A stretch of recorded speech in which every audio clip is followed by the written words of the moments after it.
Alright, thank you everybody for coming out tonight. Just in case anybody's confused, this is Ward 7, and I'm the other Pat Long, not the Ward 3 alderman. So for those who don't know my background, I'm an Iraq War vet, I'm an immigration lawyer.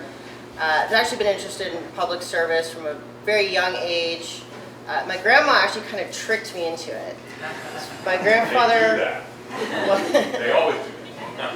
My grandfather was a Marine who had fought in 3 wars, and so she would tell me stories about his military service.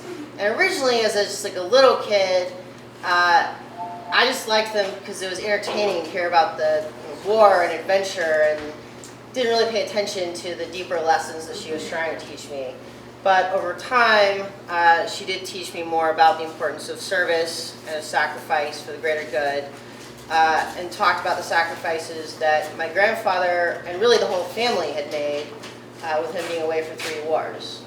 And ultimately, he gave his life in the service of our country, not in combat, but because he was involved in the testing of the hydrogen bombs at Bikini Atoll, and he eventually got cancer resulting from the radiation exposure from that.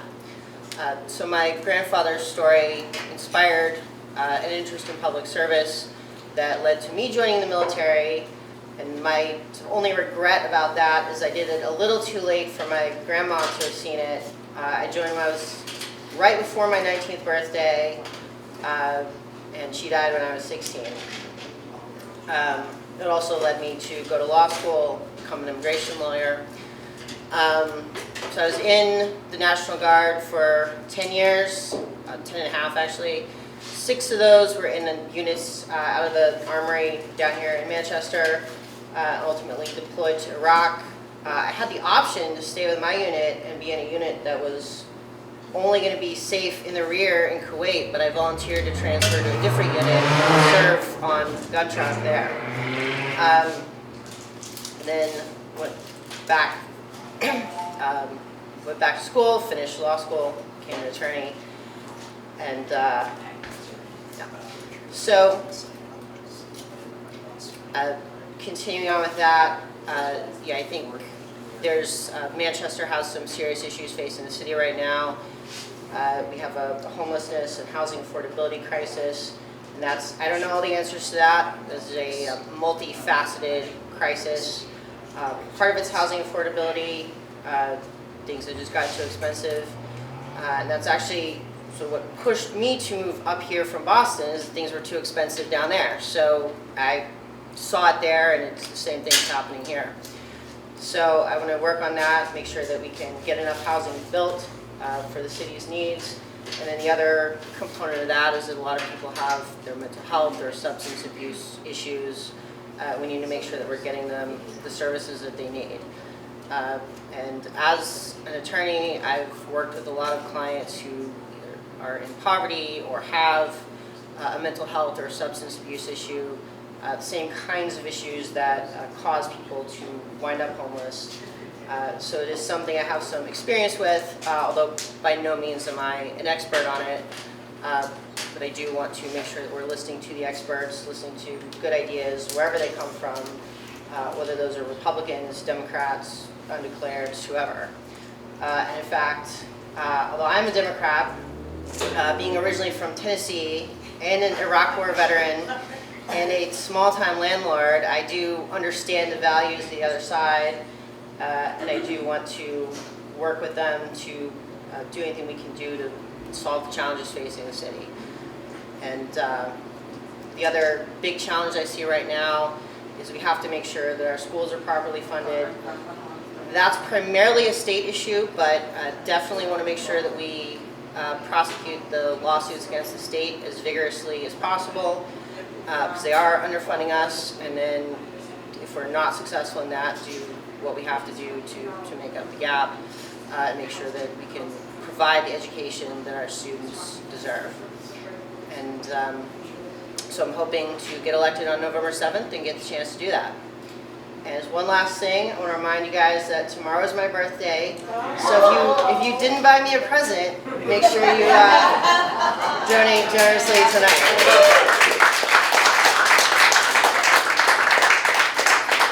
Hi, and welcome to Ward 13 with Jon Hopwood. I was just talking to our guest, Patrick Long, the other Patrick Long, about the difference in hydration when you're like deployed in Iraq and Kuwait and in West Germany, you know, spying on the Soviets. They had to stay hydrated with water, and with us it was, you know, it was good German beer, but you know that was off hours.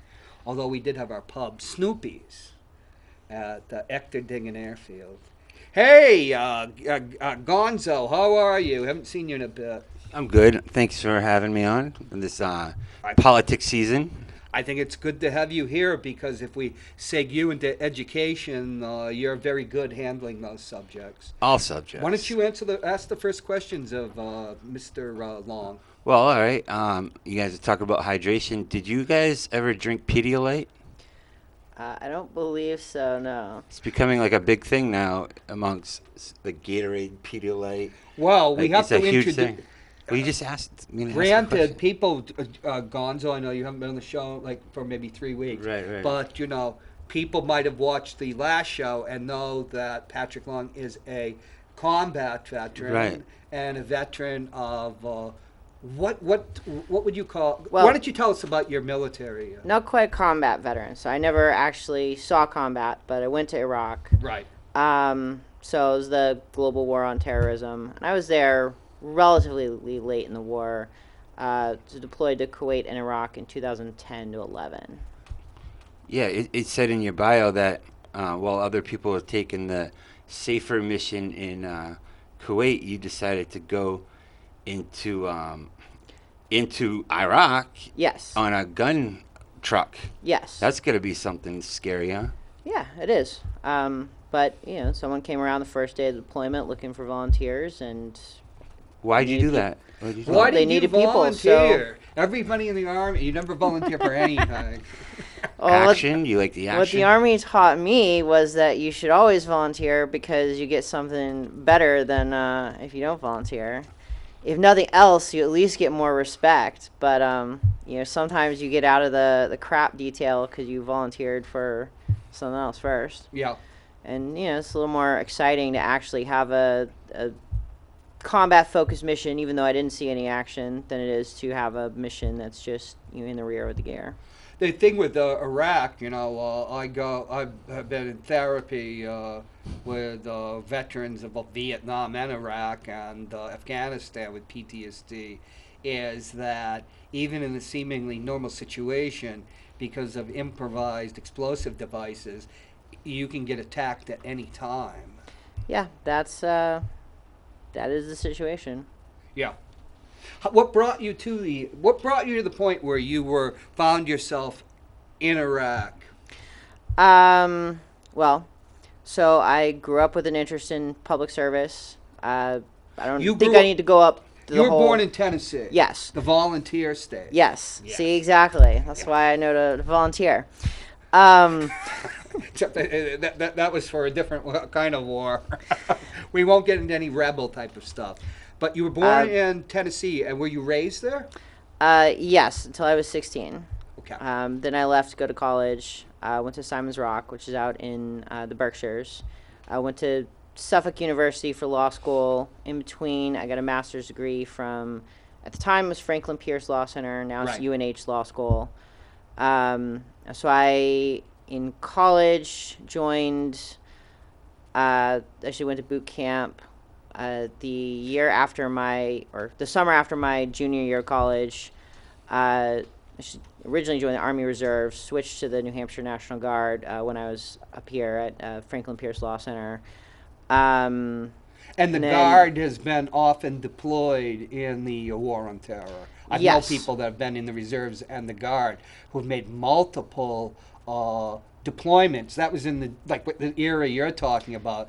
And they'd be working on their PhDs or something, and so they'd be gone, and they have to come back, and they'd be deployed again. Yeah, I was actually deployed in the middle of law school, Wow. And they had been telling us there was going to be a deployment for like 3 years, but for whatever reason, I guess at that point the ward stabilized enough that they had a rotation schedule, and so they kind of knew what unit needed to go when. I got a question. It says that you were in the 3,643rd Brigade Support Battalion. Yes. On Canal Street. Yes. What do they do over there? I see the trucks. I see the fence. I guess I'm not curious. I don't understand what they do. So what is the day-to-day for a National Guard member at that spot? So it depends on the job because it's a lot of support functions, and the idea is the battalion is supporting the brigade in a lot of different ways. Right. So my job was signal, which means Were you communications. Signals intelligence? No, not signals intelligence, just signal. Signal Corps? So it's it's maintenance of communications. Of the equipment. line. Well, they used to be lines. But do you serve the local Manchester area, or do you serve the whole No. as a whole? They're That's- just based there. It's based there. I mean, it's to support whatever the Army's mission is.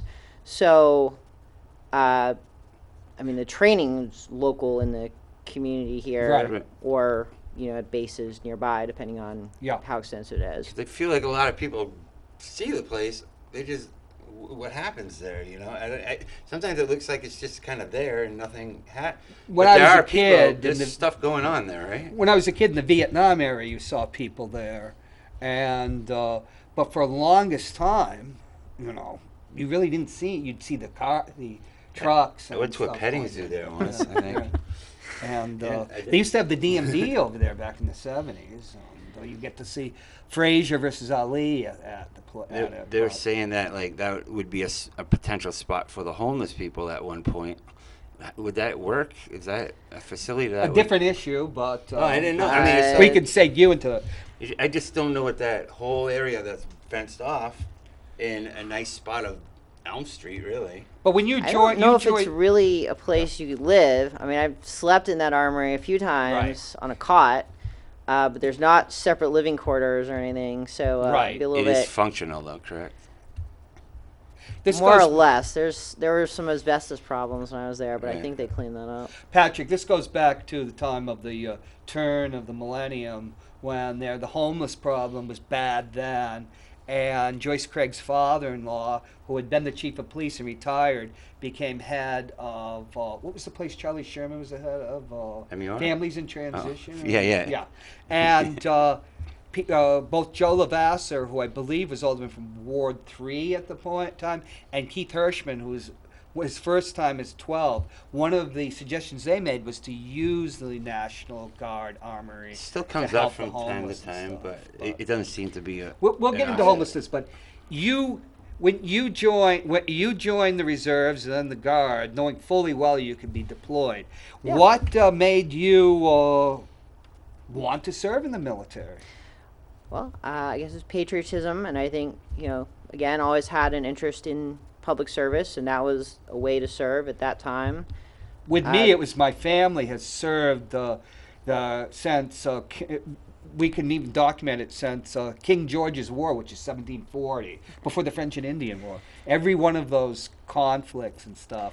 Did you have anybody? I think you've mentioned that in your speech. Your campaign speech. My grandfather was a career Marine, and actually, like all the men in my family for the last 2 generations before me had joined the military at some point. And I had one ancestor I know of who fought in the Revolution.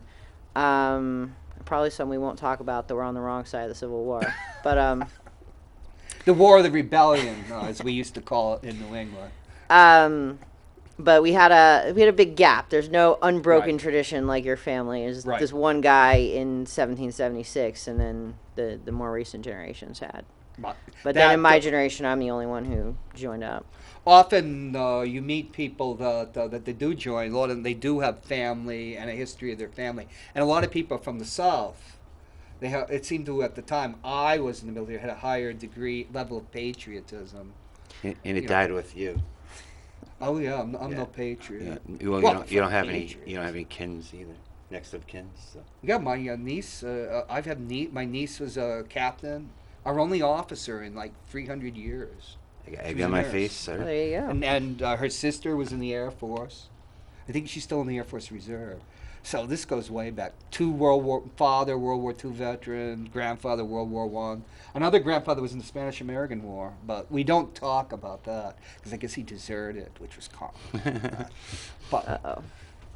But Is that taboo?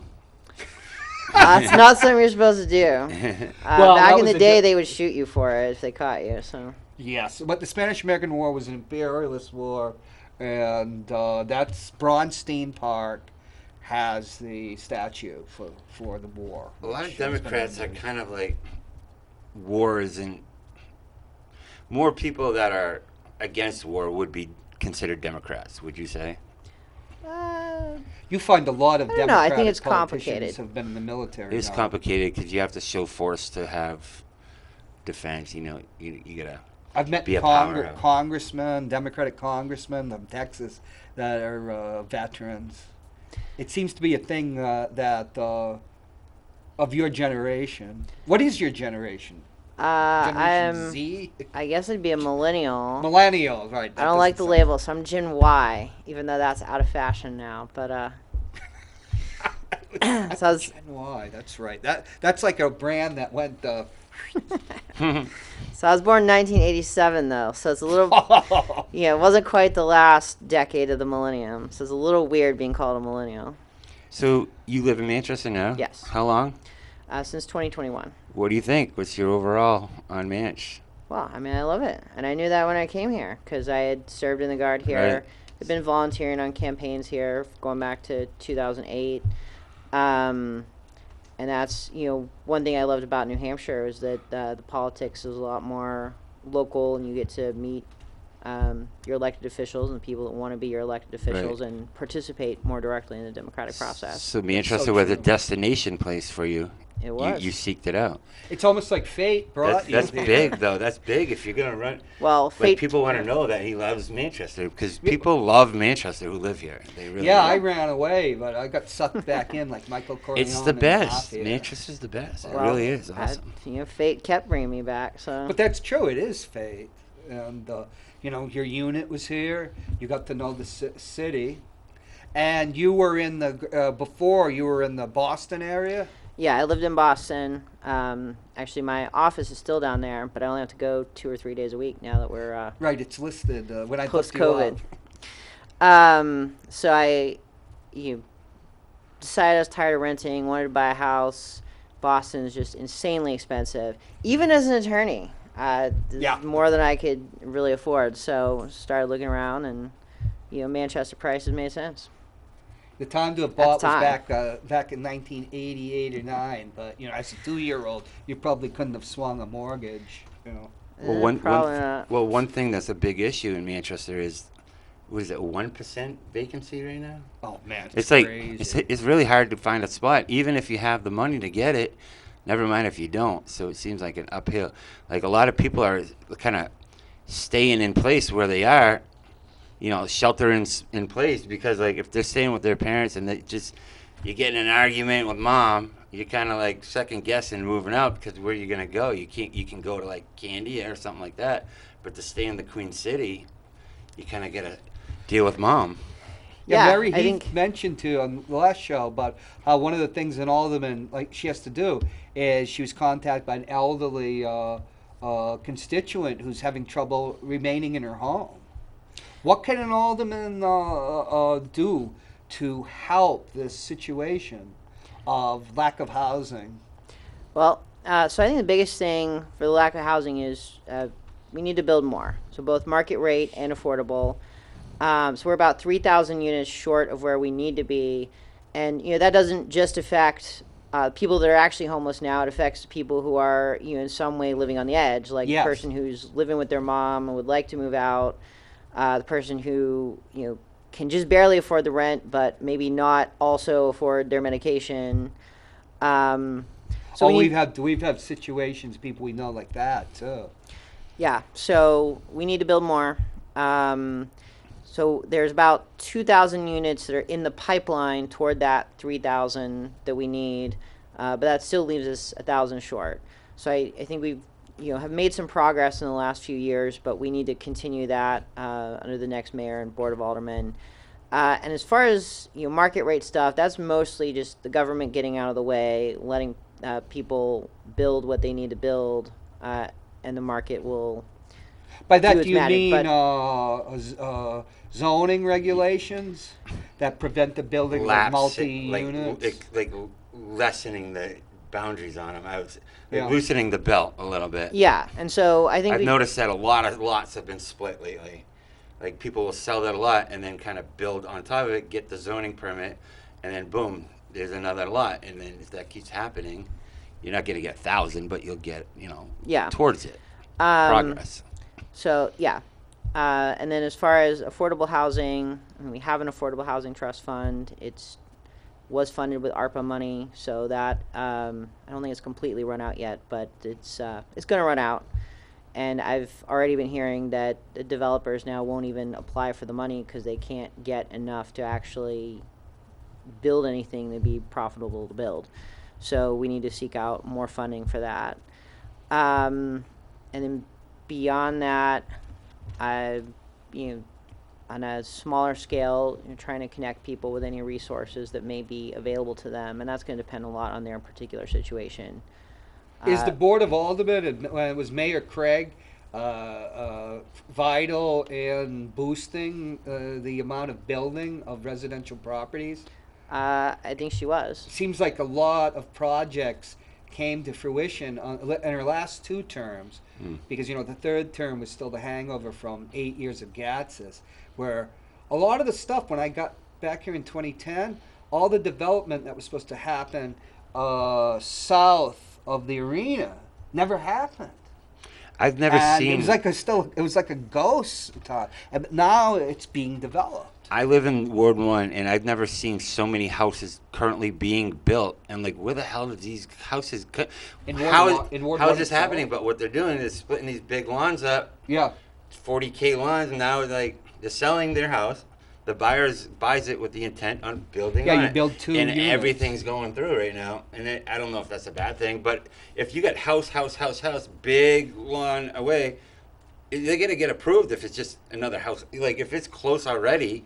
I've seen that happen. You get the variance, and then in a lot that had just had 1 house and not a very big one, you can actually put smaller townhouses. Seeing it everywhere, and it's Yeah. better trick or treating too. It's like Europe when I was stationed in West Germany. There was because of the small, it's only as big as Oregon, West Germany, and it had 70 million people. So there was quite a bit of density. But the buildings were well made, not cheap like many times you come to the United States.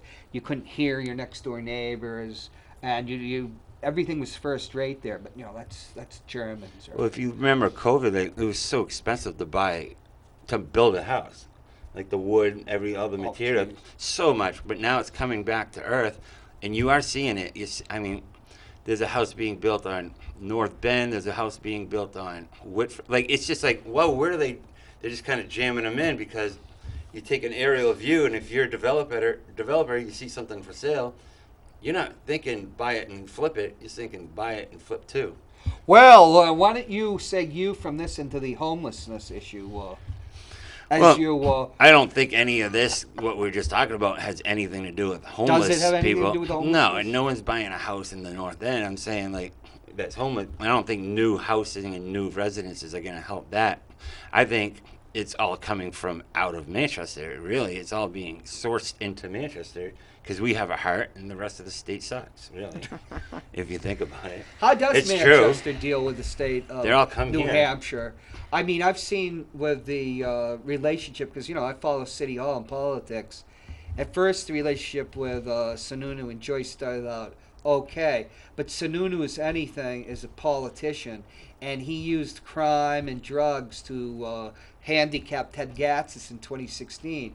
And then he just basically cut off Joyce Craig, and I would say, in my opinion, didn't help her at all. What does the city do when it's expected to take on the state's problems without the aid of the state? Ian, can an alderman make a difference? Can an alderman who's a lawyer make a difference too? Well, that Boom. is an interesting question, and gonna so let you part of answer. that And part of that, like any good lawyer, I'd say ask nicely first. Maybe they'll change their mind and give you what you want. If they won't do it, then you got to look at suing them. And Litigation. Yeah. right. So this is not my area of expertise, municipal law. So I don't know what options might be available, but it is something that I think the city should be looking into more. So first of all the towns that the homeless people are coming from, they're out of town, they have an obligation to take care of their own people if we can track where they're from and go after those towns. I think some of them are not actually living up to that obligation. And I don't think many of them are. Yeah. So I think we need to track down that money that those towns really owe us.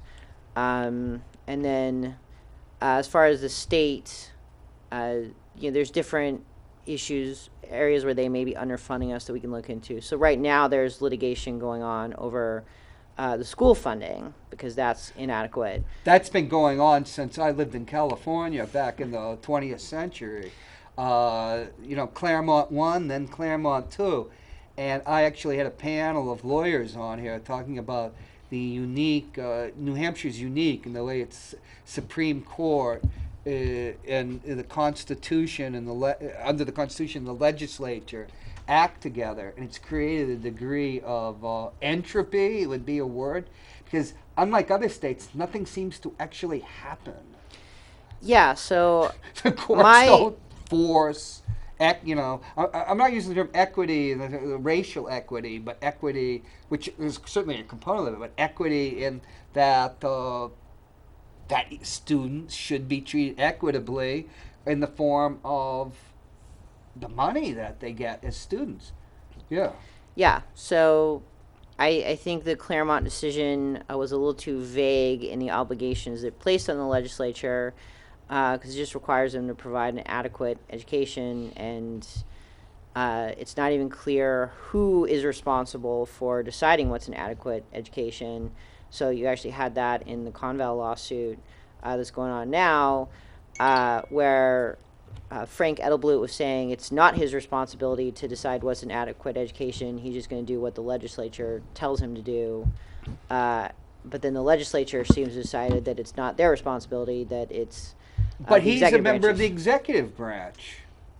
The executive branch, I guess Like I can, it's te- it's just it's just I can a tell you right situation now, that lays Manchester out to a big problem right now a rat. is that we are approving all these sober house types of things where people can come out of state, stay at a house, a homeowner will put 10 people in it, and then one slip up and they're out. But they're getting the money paid for. Oh yeah, even if they're gone. Guaranteed Yeah. money rent, which is nice nowadays, especially after COVID. They get the guaranteed money. They bring these people in. They screw up. They find a beer. They find a joint, whatever. They're out. Now, they came from Lebanon. They're not going back to Lebanon. They're going to Bridge Street. And that's where most of these homeless people come. They come here with good intentions. They F up, and then they're out amongst everyone. And when they're amongst everyone, then it's time to put your claws out, and it's time for survival because it's a harsh world out there on the streets. And I think most of these people, I think half the people out there are from Manchester. That's it. And the reason they're coming here is because of initially they come for an approved safe house. And this came to the Board of Aldermen once where they're like, we got to stop granting all these. Like, we have so many, like 200 something safe houses. And all the homeowner has to do is be like, no. One strike, you're out. You don't have to give them the earnings. They're not in it for the. When they're you're in it running for the money. Alderman, we can. But that's a big your, issue. policy. But that's why they're coming to Manchester. But they are and that's coming why to they're Manchester. Staying, though, because but it's, the other thing is we have the county jail, and which is also for Nashua, which is 90,000 people. And when you're here, when you're brought up here, there's no transportation back, and a lot of people get stuck up here. and Nashville's not willing. Nashville doesn't really have a shelter situation Well, they scaled back on Be- be- everything, because- and they send the people to Manchester for because of politics. Manchester. I mean, it's almost honoring the fact that we're generous and helpful, but at the same time, it's definitely getting a little out of control. Yeah, How and does so the this Alderman is deal with that?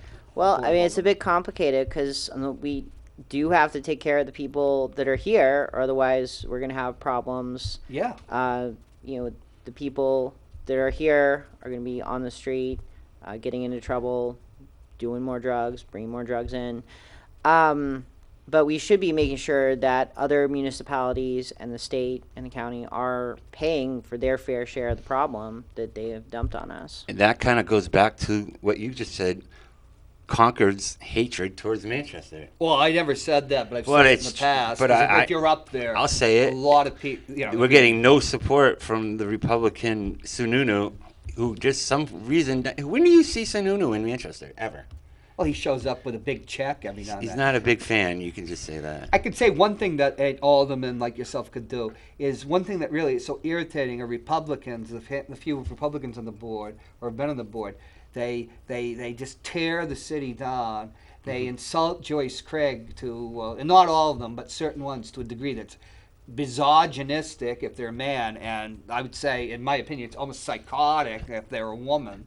And they just keep, but they have no answers whatsoever, nor do they use any influence with Sununu or the Republican legislature to try to help Manchester. People think it's all on Craig too. That's the thing. Like if you win, you're so important.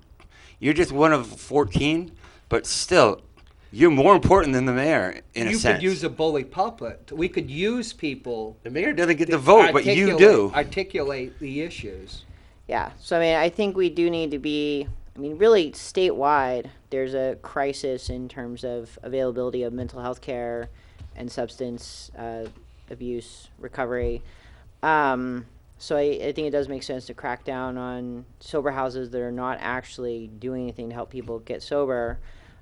We do need to make sure that there are appropriate resources available. And so I talked to a psych nurse a while back who said she spent an entire 30-year career commuting to Massachusetts because there's just no jobs available of that type here. I think the state is going to make... Yeah, we have the fewest psychiatrists in the entire United States per capita. Yeah, so I think the state is going to make some progress on mental health care because essentially they were forced to by the courts when they were sued over boarding mentally ill people in emergency rooms instead of getting them into actual psychiatric hospital. And then I think we've made some recent progress on the substance addictions with the Gatehouse contract. Unfortunately, so when they extended that recently, the only funding available for that at the time was from the Opioid Abatement Trust Fund, which means it's only providing funding for people that want to get off opioids. So if somebody's got an alcohol problem, for example, there's no money available to deal with that. So you would support Gatehouse if you were on the board of mayor and alderman? Yeah, so I don't want to commit to supporting a particular company, but I like the work that they're doing. Yeah, I think that is a good approach that they're taking. And I think we do need to be reaching out to people and getting them into detox or into whatever the next step in their rehabilitation is so that they can get over their addiction and So we move need on to with their throw lives. money at the problem. That's not what he's saying. I think that's I would what think it'd we be do. like if you're talking about a military campaign, there's many ideas and things tried. Some fail, some don't. When you're talking about there's a lot of infighting that's going on inside the city, in City Hall, because some people believe this paradigm's going to work, and then the Gatehouse one, and people are fighting over turf. That's normal. That's part of organization and the bureaucracy. One thing being in the military, you would know a lot about organization and bureaucracy and how it works, but also how it can be navigated. Yeah, so I think we need to try different things. If anybody's got a good idea, let's try it and see what works. And then when stuff works, we should do more of it. If it doesn't work, then we stop doing it and try something else. Because I don't think anyone in the world knows the solution to this problem. If they did, they would have already figured it out and when some city somewhere completely eliminates homelessness, then we can copy whatever they're doing. But until then, we gotta. Well, it's just gonna flood to somewhere. Any city that eliminates homelessness, like Nashua, it's because Well- they're pushing it out to us. That is So- true. So if we someone- did that, it would just go somewhere else. It doesn't go away. Yeah, if someone eliminates it for real and not just by dumping it on their neighbors, then we should emulate what they're doing. But But Nashua's so great right now. Everyone talks about Nashua. Yeah, well, if you go down and the people in Nashua, they have a lot of complaints too. That's just we're hearing up here. Hey, what would be your number one priority if you were elected to the board of mayor and aldermen? so number one priority is dealing with the homelessness crisis, Right. and number two is making sure our schools have the resources that they need. Okay, tell us about what can the board of the school committee under the city charter and state law, the RSAs, has most of the power over education, and that goes back to colonial times, and the state. New England were the pioneers, New Hampshire, Massachusetts, Connecticut, of public education. So there's an ancient history here, but of the school board. But what can the board of aldermen do? What is their role in education? So they control the budget. Uh-huh. And so that's where the aldermen come in. So right now we pay our teachers a bit less than the state average. Historically, I think it was about $1,000 less. Under the latest contract, it's about $600 less than the state average. So I think we need to make some progress on that. But that is progress because it was worse before Joyce Craig became mayor. Yeah. It was considerable. You see a lot of teachers that are teaching in Manchester That moved. bounce to a different city. We You'd had still the same teach. problem with the police and the fire. too. Yeah. What are we doing? Why are we doing that? Why are we paying so? Why are we so cheap on that aspect? But we pay the police and firemen, which I love, by the way. Don't get me wrong. Well, let him answer But why the don't we question. throw some of that money towards the educators? Well, so we did increase We it. did. Well, in the latest budget, but I don't know why politicians in the past have made the decisions they made. But going forward, I do think we need to pay them adequately because we need to. We have a recruiting crisis right now. It is hard to hire, and money's part of that. And part of that, I think, we could be working better with local universities. Yeah. To create a pipeline for people to come in. And again, that's something that's more under the control of the school board, but if it's something that requires funding for a pilot program or something, the alderman would have a say on that. Because I'll tell you what's happening. I am a father of a special needs kid. I've been to Beach Street School. I met with 3 different people in charge over the last 2 years. The same people I meet with are no longer there. They're not sticking around. Now, what kind of faith? They have Smith Road School, and that's about it. You got one teacher in charge of 20 kids, each class, and it's just like unencouraging, and it kind of drives you to go to the private route. Or like a lot of my friends do, move to Merrimack. My sister Literally move to Merrimack. My for their sister, son. born and lived here for the first 45, maybe 50 years, and she had 2 special needs kids. She moved to Amherst. We can't because keep good the people. Manchester did not address their issues. And we continually hear from special needs people that this is a problem that both boards are not addressing adequately. Yeah, well, I think the problem there is it's expensive, and the state doesn't give us enough of our fair share of funding. Special needs students cost more to meet their needs, so we do need to make sure that we're doing everything we can to meet their needs adequately. So Amherst and Merrimack are getting the state funding, but Manchester isn't. Well, they have much higher property tax. But they are getting the funding, and they're Yeah, a lot of wealthier districts are getting more funding than we are from the state, even though we are a poorer district and need the money more. and it's just not getting. Seems so old-fashioned. The numbers ain't going down either. pre-1960s. It's getting more and more special needs kids out there, whether it's diagnosis, whatever. But the bottom line is 20's turning into 22, 22's turning into 30, and then it's got to be. We need more than one person at Beach Street School that's going to actually stick around and maybe pay her $100,000. If she's really good at her job, pay her. Bonus. People get bonuses all the time at work. if they're doing well, Don't Yeah. discourage them. Hell. So I don't know what the right salary is. Not yelling at you. But And but yeah, that is I the do board think of the they're school committee. they're- That's that. well, yes, Sort of, except that the alderman set Right. the budget. So do you think that should change? Do you think they should have the ultimate say, or do you think the people? Because it's kind of like aldermen are like, yeah, well, Well, the we'll other say Pat what I have Long to say about it. does want an independent school board and to divorce Let the them have board it. of the Let 'em have it. aldermen from it. Well, I think that's a dead issue now because Right. it's the alderman killed it. I kind of went back and forth on that, and I hadn't made up my mind fully by the time it became a non-issue.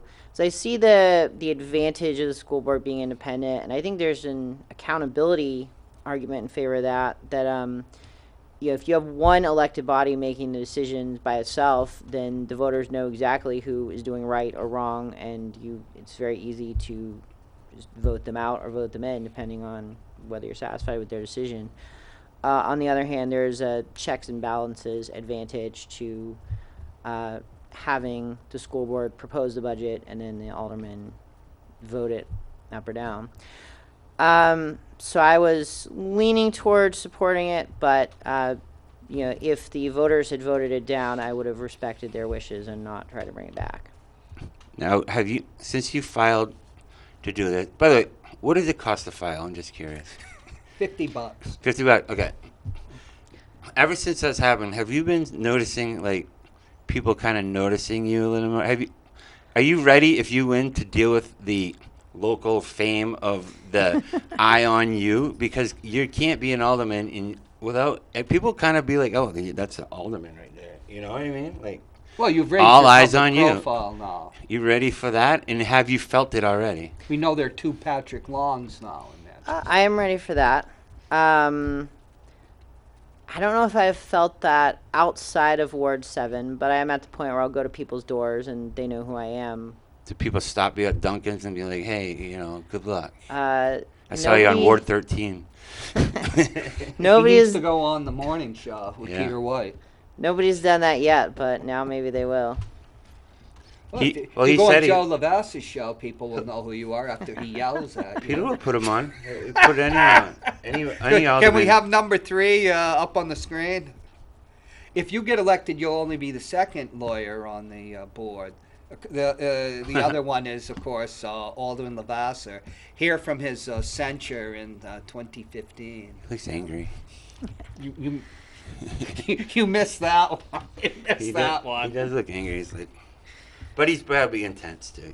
Maybe he has to go to the bathroom. I don't know. No, he was being he's being censured by the board of mayor and aldermen. Now, how do you feel about I remember Carol Robidoux How do you feel about recommending socialism? No, recommending that social media, Facebook posts should be you shouldn't be allowed to do that if you're elected. You shouldn't be allowed to chime in on your opinion, as Joe Kelly Lavasser almost got in trouble for doing that. Well, he did get in trouble. But, A lot of people think he's once you've done, stayed. it should be you shouldn't even be allowed to do that. Do you think you should be allowed to speak up on whatever opinion you have Yeah, I think you should be allowed to speak up on whatever opinion you have. I on think- social media, though? But Yes. not defame or libel people or try to incite a riot. Not that we're saying Joe does any of those things. Yeah, I think anything that breaks the law is different. That's And you being a lawyer, yeah. But yeah, I think generally people want to know their elected officials' opinions, and it's probably doing people a service to express an opinion. And I'd be a little careful there, and I don't want to see elected officials sort of committing to something prematurely when they haven't really thought through the issue, and then Well, you can be sticking to that. compromised. Because Joe Lavasser revealed something that had happened at a zoning board meeting that got him reprimanded by a judge in a case, or not reprimanded himself, but called out in about the gas station. Yeah, well, I think expressing an You have to be opinion careful on an what you issue, say. is different than sharing something that's in a confidential session, a non-public session. But I mean, that's something, as an attorney all the time, I may know information about my clients that I can't share with the judge or with anyone else, but I still will advocate for their position in front of the judge, or something, going back to being in the military. If you know classified information, you just don't share it. Oh, But that you can never still- stopped Joe Lavassa from doing it. By the way, what I mentioned, I just want to clarify. It was somebody else, the alternate, that revealed that she and Joe had actually made up their minds for a vote, which they weren't supposed to do. Which Lavassa still denies that he made up his mind. Well, But not putting him that's on one it, of the yeah. problems with social media. Well, Lavasser has been on this channel, revealing confidential information, and then daring the Board of Aldermen to have a conduct board of him. I was going to do a right to know him, and then I realized, why bother? Why go through all this time? I could show everything, Just show and Joe. nobody at the Board of Aldermen's going The to Rich do Gerard it. thing, yeah. Well, Gerard, that was a sex But- scandal. But regardless, we don't want to put you on a hit list. Anyway. Oh, you're going to be on a You will be. You will be. anyways. You will be. Now the thing about aldermen, which is weird, Sorry about that. I think it's weird how we need to work together as aldermen. However, Like you're not a team. allowed to cohort. Is that not? What does cohort mean? Have a beer with each other.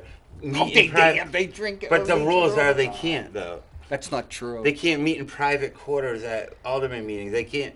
Like there's way. You can't even call somebody. I thought like. You are. If you were. I'm being naive, but- if you were a spinning top, you'd have just boom, boom, fallen on the thing. But that's not true. There are rules in place to prevent that. Correct. Why don't we go on to another issue? I think people should just be able to get together and talk if they're on the board of aldermen together. Well, I think 'Cause you have there's something in open common. meeting laws for a reason, though, because you want people to have that discussion in public where the people understand what's going on, so there's no secret deals that are, not on the up and up. Right. And would you be willing to call people out on that if you saw that? If I saw something that was a violation of the law, sure. And you watch these meetings, right? They get pretty entertaining sometimes. You'd be willing to go toe to toe and be like, no. You'd stand your ground, right? Yeah. I can see that. That's important to me. I'm going to endorse them. I don't live in your ward, though. Well, that's all right. Maybe some of the people watching do. So Yeah. We've already endorsed a mayoral candidate, and that person never mentions us as amongst the endorsees. So Oh, really? I don't know haven't. what good our endorsement's going to do for you. Who was I that? think Mary Heath's endorsement is much better. He doesn't even remember who we endorsed. Well, no, I haven't endorsed. I know who I'm endorsing. I'm going for Ward 1 Kavanaugh. That's who I'm rooting for. But Okay. We ain't We're voting not going for to him. ask you because that would be indiscreet. It's Unless a you- television program. Yeah. Icky. uh, I think he's going to get the Don't football. you think we have three fine candidates? Well, we have two Democrats, and Will's a recent convert to the It's party. going to be a good one, though. That's for sure. Last gonna be a last nail time was biter. kind of like like a Foreman Alley rematch that didn't go so well. Craig just crushed there. But this time is going to be a really good one. As were the last alderman at large election was super entertaining. Yeah, now correct? we're going back to the boring days. We come back. Danny and Joe. Like what Trishiani did was outstanding. She came from Right, like, and if there's somebody that can pull it out, like the around mayor, like a horse race she- just comes flying up down the stretch. And June takes shows it. what really hard work can do for a person. Oh yeah, she's got guts. yeah. So I'm not going to make an endorsement in the mayor's Oh, race. don't this do time. that. I don't. I'm glad. Yes.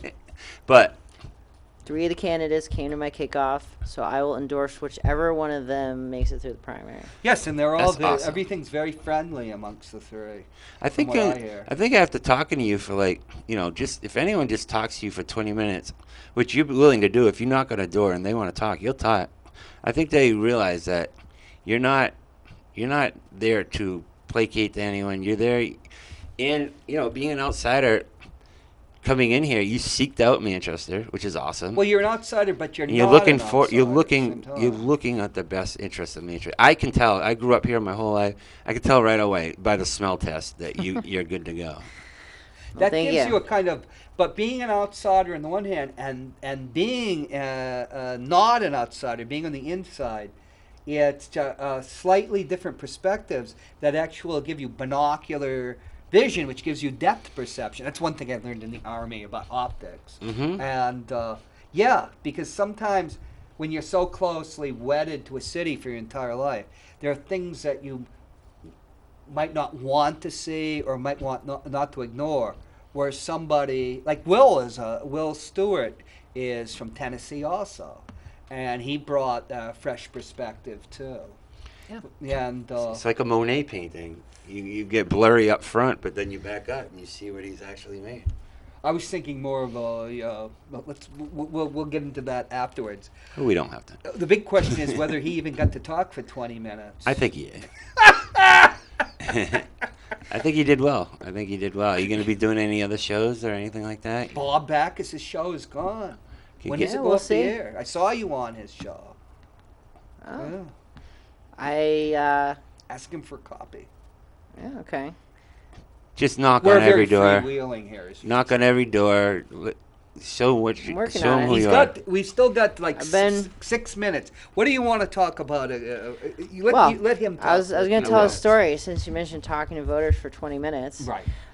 It's actually been interesting transitioning from volunteering on campaigns to being a candidate because voters are a lot more talkative.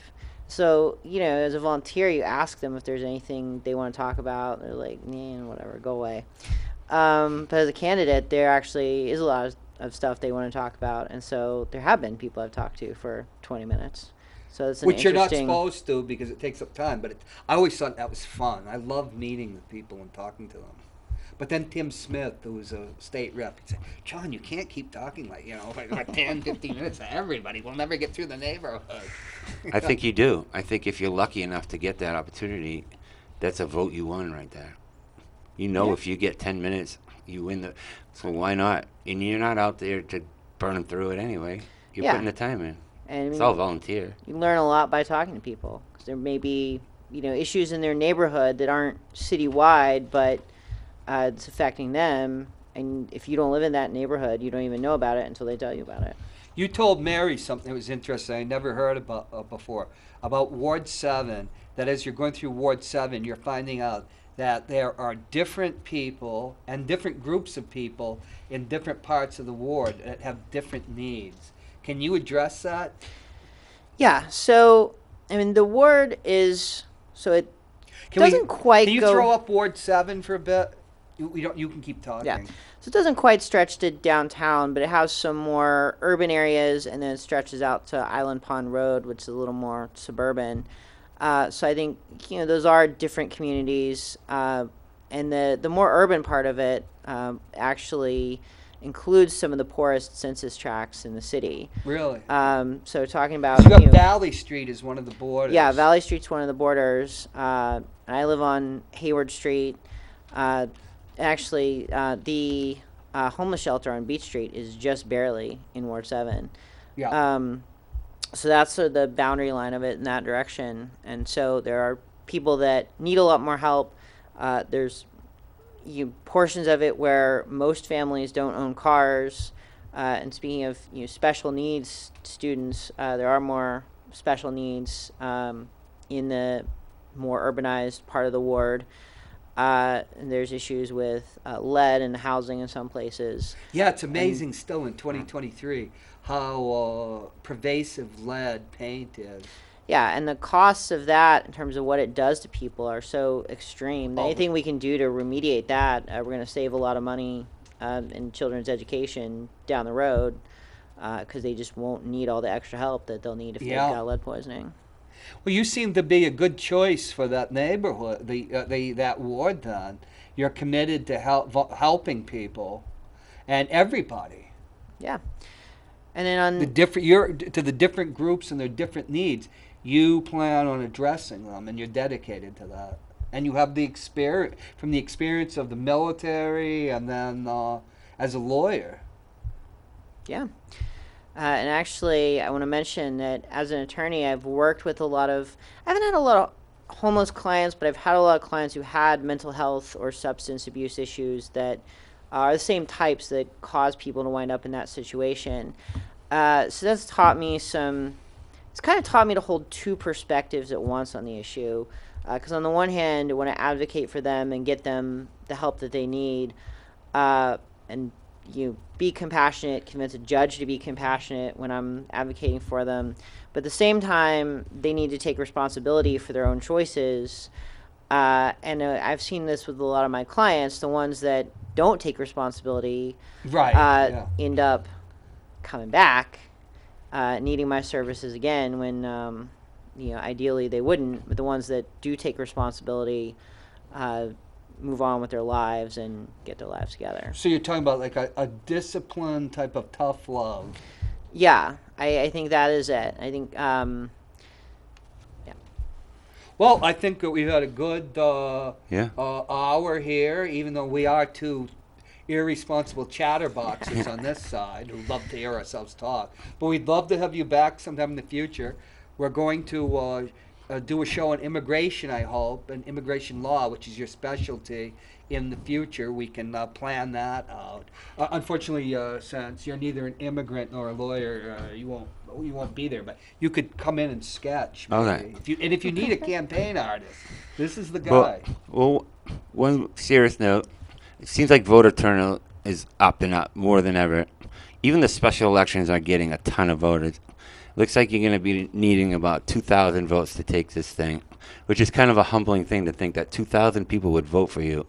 So, good luck with that, and Thank you. like you knock every door, and if you can get the head of household, you might get 4 votes in that one house. well, I don't know about that. I think people make their own decisions, That's especially true. here. You've been to the doors with the two the two spouses. They each have a different candidate. Not in my house. No, just kidding. Well, good luck, man. You seem like a good dude, and Thank you. it's awesome. Okay. We will see you next week here. I think it's going to be the Queen City Chronicles with Kyle Clayton, though. If we Hey, can how are ever ya? find Kyle Clayton. Yeah, the Rover. Take care. Bye.